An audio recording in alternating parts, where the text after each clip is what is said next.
होली में सखी देवरा चोली चोरा के भागल बा।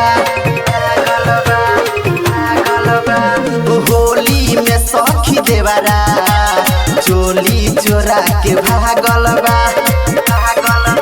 अरे ले ले के पिचकारी, अरे ले ले के पिचकारी, तू तो कालूवे से लागल बा। होली अरे होली, अरे होली में सखी देवरा चोली चोरा के भागल बा।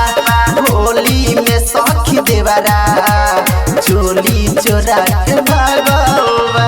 चोली चोरा के भागल बा। होली में सखी देवरा चोली चोरा के साल रंगले ढोरी अब की न छोरी।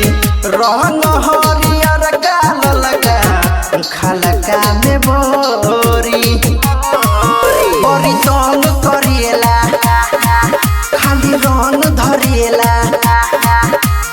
केकरा से डलबाई, अरे केकरा से डलबाई, सब हमारे पीछे पागल बा।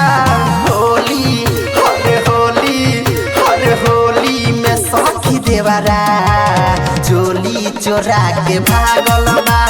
होली में सखी देवरा चोली चोरा के भागल बा। चोली चोरा के भागल बा। होली में सखी देवरा चोली चोरा के करेला सारा करेला हाला। लागे कराए कुछ गड़बड़ बुझाला। बहयस के सवरिया दुनिया बहरिया। राजा रसिक शंकर, अरे राजा रसिक जक्सन, दुनु दारू पी के छागल बा।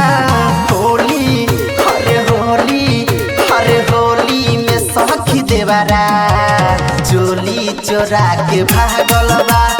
होली में सखी देवरा चोली चोरा के भागल